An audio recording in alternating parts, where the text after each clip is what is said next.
Well, welcome back, and this time I do need to interrupt you because we're going to get started with our afternoon program. Again, we've got a lot of great content for you. This afternoon session is all about maritime.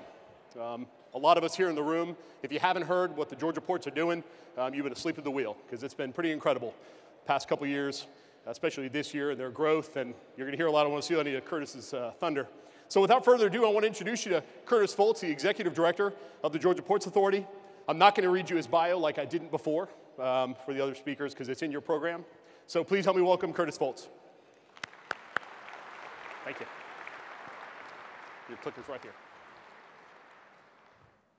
There we go. Good afternoon. And I'm glad they got that picture of me off the screen.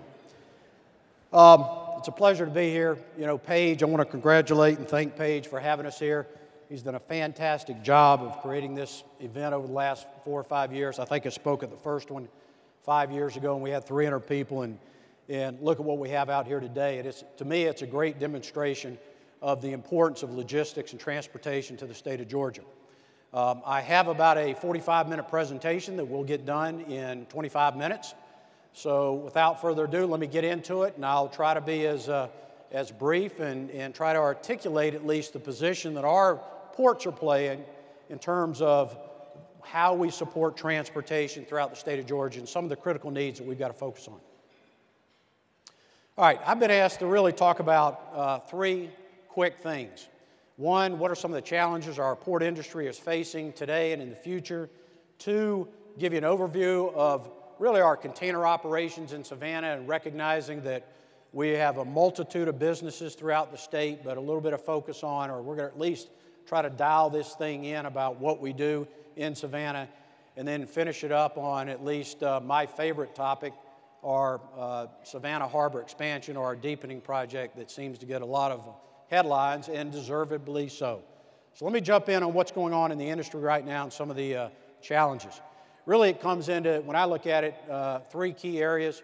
1 revolves around the infrastructure, our aging infrastructure, and our competitiveness in the United States, or how, at least I see, that we are slipping in terms of our competitive or port infrastructure competitiveness. I want to talk a little bit about a national port strategy.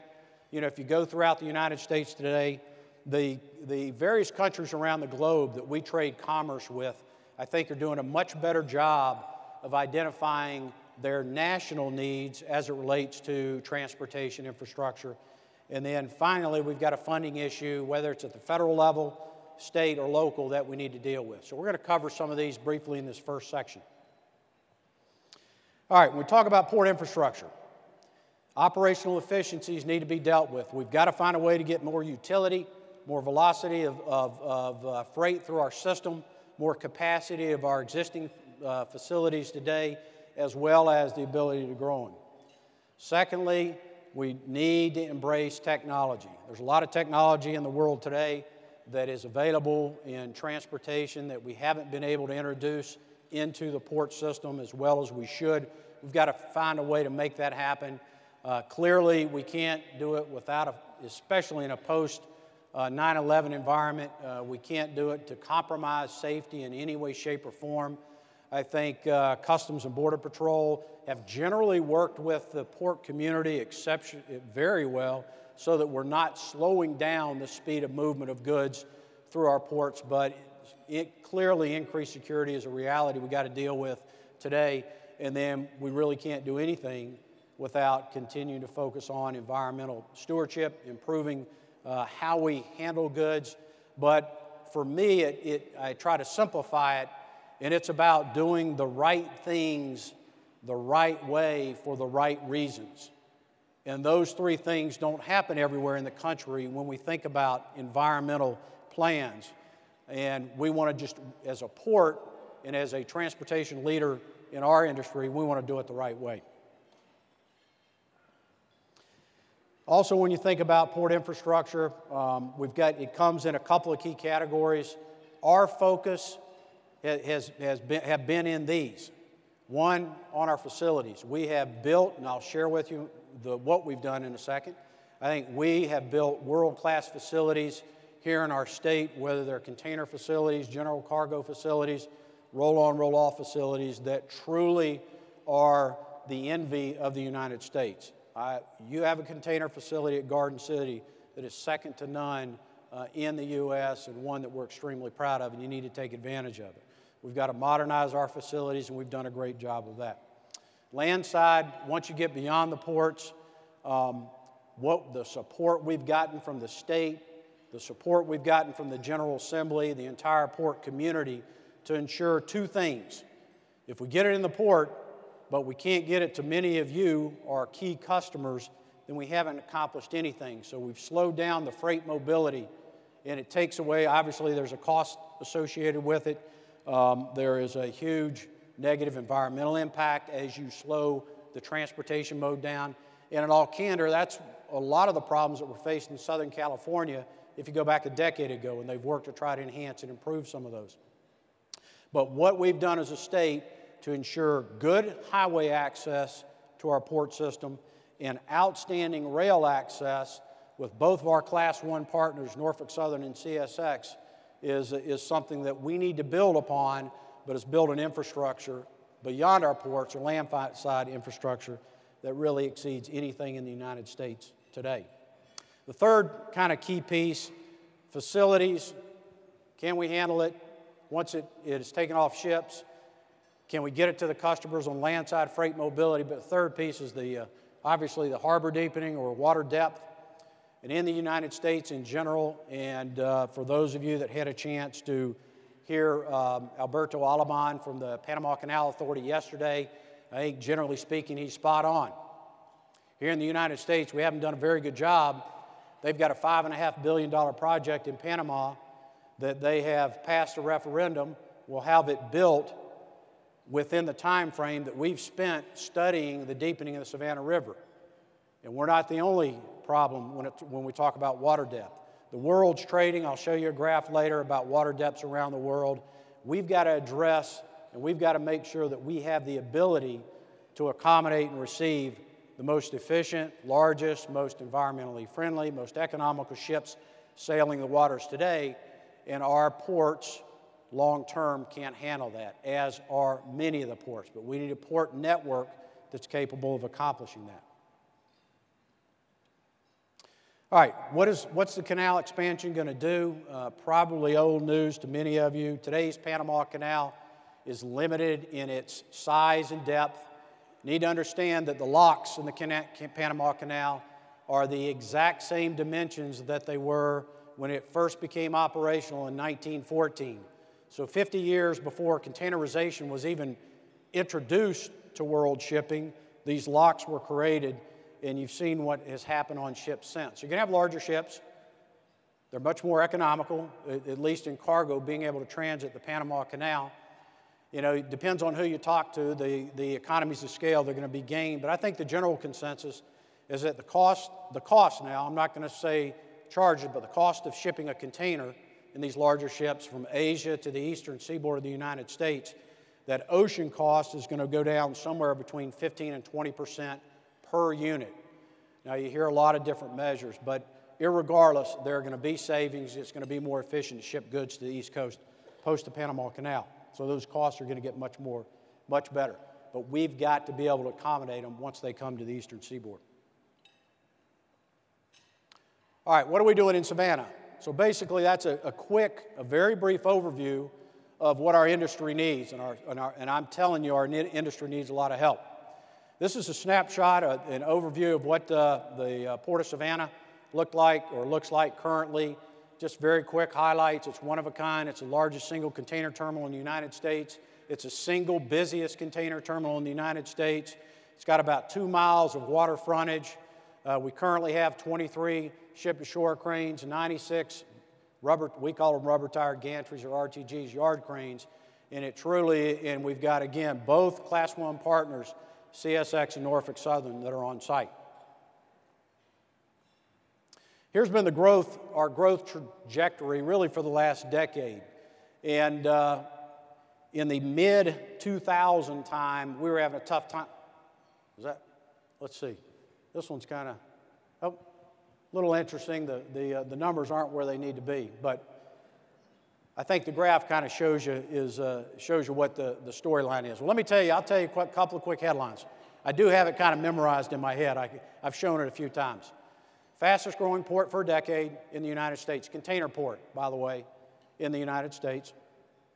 Our compounded annual growth rate has been about 11.5% during that period of time. U.S. trade grew at about 4.5%, thereabouts 4.5%, 5% during that time. A couple of events occurred. First one on this graph, kind of hard to follow this, was back in 2002.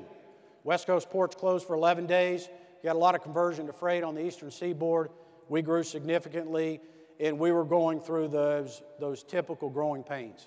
Next significant event happened in and about 2007. You had trade that started reemerging and moving from Asia through the Suez Canal. We had, I think, 6 new routes that year.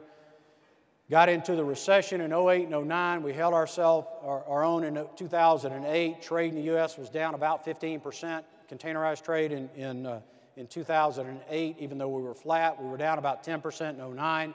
Trade continued to fall in 09. And really the great storyline in my mind, with a lot of support from many in the room, is that we get into 2010 and we'd fully recovered to pre-recessionary times. And then last year, in a relatively tough year, we're up about 4.5%, 5% again. So real strong growth, and something that we want to continue to do and promote and support, because jobs are tied to this growth. This isn't turning up a production line. Every single container, every single new automobile, every single piece of Caterpillar machinery moved through our ports, on and on and on, takes people to handle those goods. All right, population of the United States, 310 million people. I think this is a good visual as to why our ports and why the state of Georgia is so incredibly well located. 310 in the U.S., 70% of that 310 million people live in the eastern 1/3 of the United States. Almost half of the entire U.S. population, 44%, is in the southeast. That's our backyard. It's what our ports are built to service. That's the gateway that we are creating. And all that you represent, we want to touch this 44% of the United States. That's our focus area, that's our area of concentration, and something that we continue to build upon.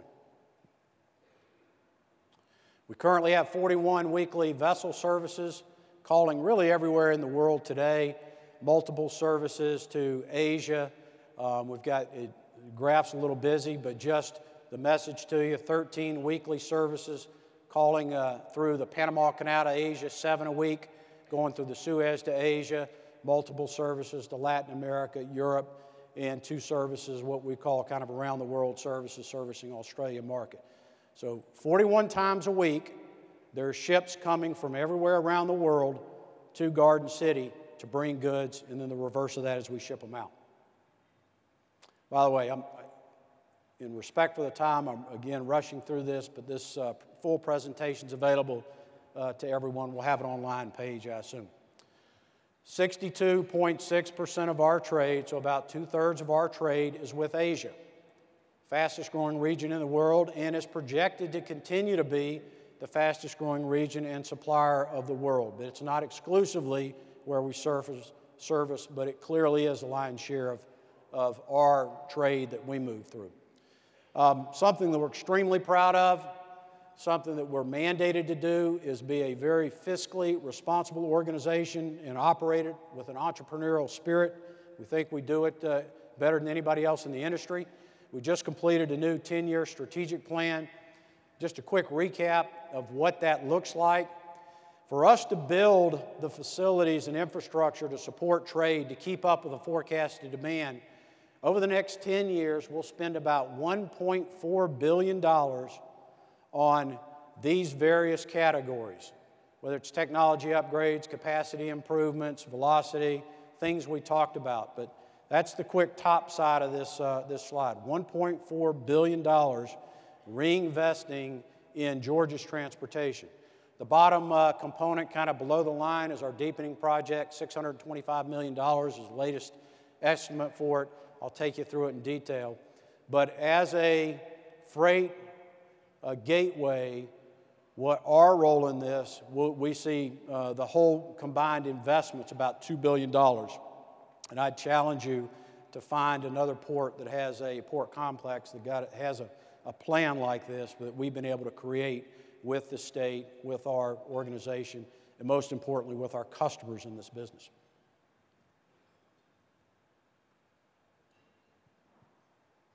This is what Garden City is going to look like in the future.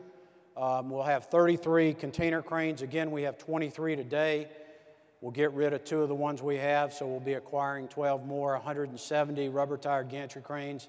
This is probably Greek to many of you, but those of you that are born in this business, that is extremely significant, and there will not be another facility like it in the United States. Part of that $1.4 billion, and really our challenge, is to make sure that as the demand grows in the Southeast, as the demographics continue to grow in the Southeast, we can keep up with it. The busy slide, in its simplest form, the takeaways on this slide are we're projecting, we have, for the next decade or so, we've projected out the demand and container growth through our facilities. That's represented in the bar charts on the bottom. And what the red line indicates are the various projects that we want to invest in to make sure that at any given time, capacity is going to exceed demand by about 20%. So that as we have large and unexpected seasonal peaks, or if we experience growth like we did in 2010, where growth was forecasted to be up about 6 or 7%, and we had 20% growth, we can handle it efficiently. That's how we've been able to grow our market share, and that's how we've been able to have maintain our reputation, or grow our reputation, throughout trade as being one of the more forward-thinking leaders in our industry. Again, this is our market area. I talk a lot about rail. Rail is something that is near and dear to our heart. It was critically important to make sure that our customers have a choice between Class I providers, CSX and Norfolk Southern. We work with both as strong partners to really reach into this entire region, that demographic, that 44% of the U.S. population, and we work closely, and these points are either served by both Norfolk Southern and CSX or by one or the other. We forecast that's going to continue to grow over time. This is a snapshot at where we service Norfolk Southern today. 11 inbound and outbound trains a week, so you can look at it as 22 trains a week. Extremely strong partner and a big, strong market share up here in Norfolk, in the Atlanta metro area. Equally important to us was to make sure that we had a facility to grow our CSX volumes, or our customers that wanted to use CSX long term. We opened this facility up about 2 years ago, and so what we have today, and those of you that ship goods, you know you've got the ability to speak with both CSX and Norfolk Southern to make sure that they can meet whatever your unique rail needs may be. All right, Savannah Harbor Expansion Project. A very quick slide that shows where our major trading ports are in terms of their depths around the world. Now, we stand out in a good way in many, many, many slides. This one that's got Savannah on your left in, I guess, burnt orange is our current depth of our river. It's at 42 feet. We're the shallowest major port around the world today. Charleston to our north has 45, but the reality is you can see most major ports around the world are in that 48 to 50 foot range in terms of the depth of their harbors. Ships aren't going to change around their world deployment to accommodate us, and that's why it's so important we get this deepening project done as quickly as possible. Very briefly, this started in 1996 with a reconnaissance study that 52% of the ships in 96 could not load out to their maximum capacity.